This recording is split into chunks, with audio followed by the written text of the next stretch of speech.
이번에 소개할 전시는 에드워드 호퍼 길 위에서 전시입니다. 지난 에드워드 호퍼 1탄 영상을 14,000분이 넘게 봐주셨어요. 정말 감사합니다. 이번 영상에서는 지난 영상에 이어 전시 작품들에 대한 이야기를 해보도록 할게요. 전시 자체에 대한 상세한 정보와 리뷰는 지난 영상에 올려놨으니까 궁금하신 분들은 같이 봐주시면 좋을 것 같아요. 지난 영상에서 말씀드렸듯 전시관 2층, 3층은 촬영이 안 되잖아요. 이번 영상에선 일일이 관련 이미지를 찾느라고 제작이 오래 걸렸습니다. 즐겁게 봐주시길 바랄게요. 가셨던 분은 봤던 기억을 떠올리시고 앞으로 가실 분들은 나중에 작품을 만났을 때 매칭해서 보시면 더 좋겠죠? 영상의 순서는 전시 관람 순서와 동일하게 2층, 3층, 1층 순서로 가겠습니다.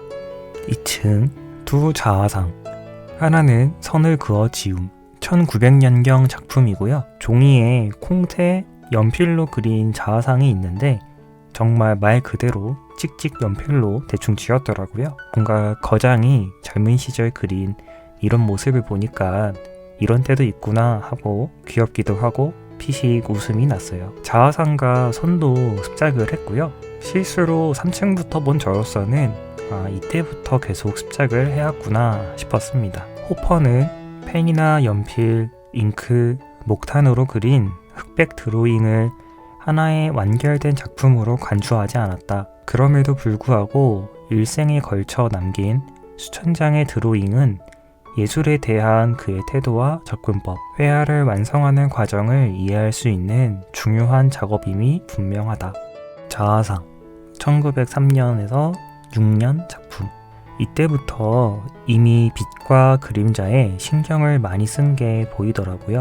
호퍼는 1915년 판화 작업을 본격적으로 시작하고 1년 후 에칭 프레스를 구입한다. 1923년까지 그는 판화에 몰두하며 빛과 그림자에 대한 연구를 심화시키고 미국 건축물에 대한 섬세한 묘사력을 발전시킨다. 에칭을 시작한 뒤부터 내 그림은 구체화되어 가는 듯 했다. 라는 그의 말처럼 1913년부터 10년 동안 단 한 점의 그림도 팔지 못하던 호퍼는 판화를 통해 자신만의 독자적인 화풍을 견고히 하고 전시에서도 점진적으로 호평을 받으며 예술가로서 큰 전환기를 맞이하게 된다. 여러분, 에드워드 호퍼같이 유명한 작가가 10년간 단 한 점의 그림도 팔지 못했대요. 전 여기서 여러모로 엄청 충격을 받았어요. 가장 큰 점은 그 10년을 버티고 이겨냈다는 점이었고요. 만약 여러분 본인이 혹은 여러분의 배우자나 가족이 이런 상황이었다면 10년을 버텨낼 수 있을까 생각해보면 좀 더 와닿지 않을까 싶습니다. 나이의 예술가들의 침실 1905년에서 6년경. 이때의 그림들은 색감 및 빛 표현이 유럽 유화 화풍처럼 느껴지더라고요. 6월의 오후 또는 봄의 오후 1907년. 색감이 확연히 차이가 났어요. 그 전인 파리 도착 초기엔 어두운 색채였거든요. 그런데 이 작품에서는 색감이 확연히 달라졌구나 라는 거를 볼 수 있었고요. 루야얄 다리 1909년. 색감이 이쁩니다. 부드럽고 이뻤어요. 센강 다리, 루아얄 다리, 그랑 오기스틴 강둑. 호퍼가 1909년 두 번째 파리 여행에서 그린 작품들이고요.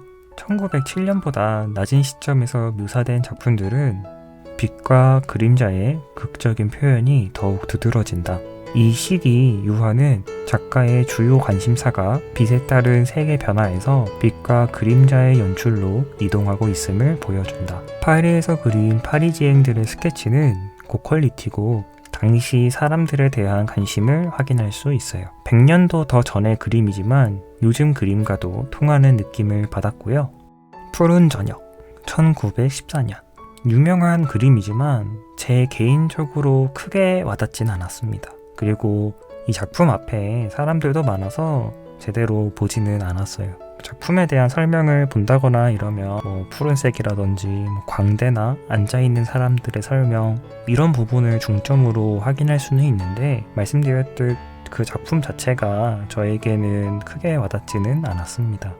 뉴욕 애칭, 도시거리 풍경, 1915년경. 도시 풍경을 표현했는데 거친 선이 멋졌고요. 공동주택이 있는 도시 풍경, 1915년에서 1918년. 깔끔한 펜 라인 드로잉의 느낌이에요. 이스트 사이드 실내, 1922년. 카페 안에 풍경 같고요. 이걸 유화로 했어도 많은 사람들이 좋아할 멋진 작품이 나왔을 것 같아요.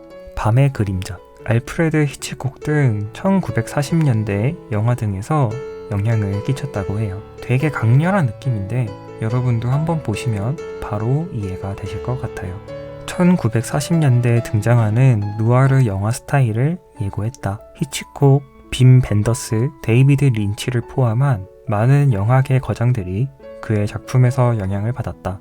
호퍼의 판화는 건축적 구성이 두드러지는 빈 공간, 긴장감을 고조시키는 빛과 그림자의 극적인 사용과 암시적인 내러티브로 특정 지을 수 있다. 어둠이 깔린 도시의 일상적인 장면을 극적으로 묘사한 길 모퉁이, 밤의 그림자, 공원에서의 밤이 그 예다. 호퍼는 판화 기법 크로스 해칭을 사용하여 배경의 세부 묘사를 모호하게 하고 역동적인 구성과 흑백의 극명한 대비를 통해 관람자의 상상을 자극한다. 입센, 극장에서 1900년경. 분위기도 멋지고 다양한 기법으로 인해 콜라주 느낌도 들었습니다. 서서 담배를 피우는 사람, 1917년에서 1920년경. 세련되고 멋들어진 그림이고 사람 자체도 그런 사람 같아요. 세련되고 깔끔하게 꾸민 남자. 패션 일러스트 같기도 하고 광고 일러스트 같기도 한 느낌이었고요. 눈이나 얼굴 표현이 엄청 디테일하고 멋졌습니다. 3층, 뉴욕. 20세기 초 뉴욕은 메트로폴리스로의 뉴욕, 그레이터 뉴욕으로 변모하던 시기이지만 호퍼는 북적이는 도시 풍경보다 낡고 사라져가는 19세기 건축물의 코너나 지붕을 포착하는 데 관심을 뒀다고 해요. 극장의 고독한 인물은 흑백의 이미지인데 강렬하고 인상 깊었습니다. 페리 선착장은 물보라 표현이 가벼운 터치이지만 표현이 좋다고 느꼈어요. L역은 색감도 너무 좋았고 사람 표현이 러프한 터치 같은 느낌으로 표현을 했는데 멋졌습니다. 사실 제가 영상에서는 멋있다는 표현을 최대한 안 하려고 하는데 정말 작품들을 보면서 이 작품 멋지다, 이 작품 멋지다 이렇게 생각을 많이 하고 메모도 많이 해야 하거든요. L역뿐만 아니라 많은 작품들이 멋졌다, 이 얘기를 잠깐 드리고 싶었고요. 많은 습작들, 스케치들이 있는데 유명한 작가는 이런 것들도 작품으로 남아서 전시에 오는구나 싶어서 부럽기도 하고 또 스케치지만 보기 좋은 점들도 있었습니다. 반면 이번 전시에 아쉬움을 느끼는 분들이 아마 이런 스케치의 작품 비중이 생각보다 많다, 이거를 좀 아쉬워하지 않았나? 라는 생각을 하게 돼요. 장단점이 있으니까요. 여러분들도 이 스케치에 대한 부분은 좀 미리 알고 가시면 좋을 것 같고요. 블랙 웰섬, 1911년도 작품인데 역시나 색감이 너무 좋고 뭔가 감성적인 느낌, 그리고 진짜 그 장소에 있는 기분이 들었습니다. 킨스버러 다리는 뭔가 채도 빠진 느낌이랄까? 잔잔했어요. 그리고 호퍼는 스케치 사냥이라고 일컫는 방식으로 관심이 가는 곳을 찾아 연구하고 드로잉하는 방식을 채택했는데요. 이번 전시에 온 많은 습작들에서 이를 발견하실 수 있을 거예요. 황혼의 셰익스피어를 위한 습작들은 작품 하나를 위한 작가의 많은 노력들을 엿볼 수 있고요. 도시의 지붕들, 호퍼가 살고 있는 워싱턴 스퀘어 옥상의 풍경을 묘사한 유일한 유화 작품이고요. 기하학적 구조 스카이라인은 작가의 상상력을 사로잡습니다. 개인적으로 진짜 햇살이 느껴지는 기분이라 마음이 너무 따뜻해졌고요. 작가의 작품들이 전반적으로 몰입감을 주는 것 같아요. 앞서 블랙웰 섬이라는 작품에서도 말씀드렸듯이 실제로 거기에 있는 기분이에요. 맥컴댐 다리라는 작품은 다리의 구조를 이해하기 위해 에드워드 호퍼가 여러 번 방문을 했다고 해요. 당시 작가는 측면으로 넓게 확장되는 감각을 구현하는 데 집중을 했고 이러한 비율에 관한 복잡한 공학을 연구하며 파노라마 구성을 위해 두 종이를 이어 붙였다고 합니다. 아파트 건물들, 이스트강, 뉴욕에서는 의도적으로 철도와 기차를 배제, 나무가 있는 풍경으로 대체를 했는데, 이는 도시의 건축물과 함께 작가의 상상에 내재된 자연을 결합하여 새로운 장면을 탄생시키는 호퍼의 작업 특징을 드러냅니다. 그리고 이 작품에서 반복되는 회색 고층 건물들, 한국의 많은 아파트 숲, 닭장 같은 건물들이 생각났습니다. 1930년대 작품인데 오늘날에도 많은 점을 우리가 공감할 수 있는 게 또 이런 거 아닐까 싶었고요. 다음은 제 개인적으로 이번 전시를 이해하는데 꽤나 중요하다고 생각하는 포인트인데요. 호퍼는 뉴욕을 대상으로 단 10점의 수채화를 그렸는데 그중 4점이 맨해튼 다리를 묘사했고, 이는 수직의 고층 건물이 즐비한 뉴욕이란 도시를 수평적으로 표현하고자 한 그의 비전과 상통한다고 해요. 뉴욕 마천루를 앞에 두고도 작가는 수직이 아닌 수평의 도시를 표현했단 거죠. 뉴욕 섹션뿐만 아니라 작가의 많은 작품에서 이 수평을 표현한 작품들이 많이 보여요. 여러분들도 이를 생각하며 보시면 더 좋지 않을까 생각을 합니다. 황혼의 집, 1935년. 낮과 밤의 과도기적인 시간을 담은 작품이에요. 호퍼의 원숙기 작품 중 가장 강렬하고 서정적인 유화 중 하나이고요. 이 작품은 방 안의 여성이 무엇을 보고 있는지, 숲을 따라 올라가는 계단이 어디로 향하는지 모호합니다. 이는 관람자로 하여금 도시의 사적인 영역을 엿볼 수 있게 하며 그 안에 내포된 긴장감과 내러티브를 상상하게 해요. 뉴욕 실내, 1921년. 실내에 있는 여자 뒷모습의 그림인데요. 에드워드 호퍼의 건축물이나 외부가 아니라 이런 작품은 개인적으로 생소하달까 낯선 느낌이었어요. 보고서 이런 작품도 그렸어? 싶은 생각이 들기도 했습니다. 밤의 창문, 1928년.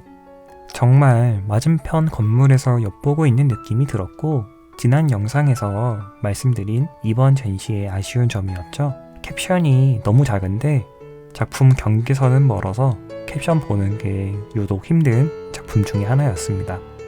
통로의 두 사람, 1927년. 유럽 작가의 그림 같은, 유럽 공연 포스터랄까? 그런 유럽풍 느낌을 받았습니다.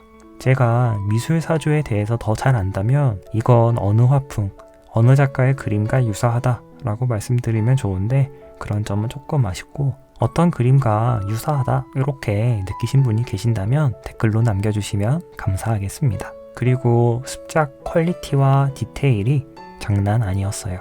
호퍼는 사회적, 사적인 공간에서 펼쳐지는 대도시의 풍경과 도시인의 삶을 관찰하여 담아내는 데 집중한다. 밖에서 실내를 들여다보는 관찰자적 시선은 내 외부를 연결하는 장치인 창문 모티프를 통한 도시인의 일상을 묘사하는 데서 드러난다. 호퍼의 부인인 조세피는 밤을 지새우는 사람들을 위한 습작에 대해 유리창 위쪽 끝 경계를 따라 가게 안의 밝은 천장이 어두운 바깥거리에 대비된다고도 기록을 했고요. 조명이 켜진 실내 공간은 창밖의 어둠과 대비되며 시간이 멈춘 듯한 단절적인 느낌을 준다 라고도 했습니다. 그는 무대를 보며 앉아있는 인물의 뒷모습이나 공연 전후 혹은 막간 사이 인물들을 적막하고 고독한 분위기로 묘사한다. 여러 극장의 구성 요소를 기억과 상상에 의해 결합한 그만의 극장으로 새로이 재현한다 라고도 되어 있네요. 밤을 지새우는 사람들을 위한 습작, 1941년 또는 1942년. 밤을 지새우는 사람들을 위한 습작이 있습니다. 나이트호크라는 제목으로도 유명하죠. 이번 전시에선 밤을 지새우는 사람들이라고 소개를 하고 있고요. 콩테, 목탄으로 만든 스케치로 사이즈는 28.3, 38.1cm였습니다. 우리가 아는 그 유명한 작품의 연필 스케치였고요. 저는 이 이미지가 마음에 들어서 굿즈샵에서 해당 습작의 엽서도 사왔습니다. 철길의 석양, 1929년. 후퍼의 미국 풍경화는 있는 그대로의 사실적인 풍경이 아닌 작가의 내면에서 새롭게 그려진다. 철길 옆에 우뚝 선 신호탑 뒤로 녹색 언덕과 함께 장관을 이루는 일몰을 묘사한 철길의 석양은 기차 창문 너머로 목격한 장면인 것 같지만 실은 작가의 상상력이 더해진 풍경이다. 이처럼 작가는 풍경화도 사실 그 자체의 풍경보다 본인의 기억을 기반으로 재창조했다 라고 알고 보시면 좋아요. 이번 영상에서 에드워드 호퍼 전시를 다 끝내려고 했는데 영상 길이가 너무 길어져서 나머지 뉴 잉글랜드, 케이프 코드, 그리고 1층에 대한 내용은 3탄으로 이어가야 될 것 같아요. 빠른 시일 내로 3탄 영상으로 다시 돌아오도록 하겠습니다. 봐주셔서 감사합니다.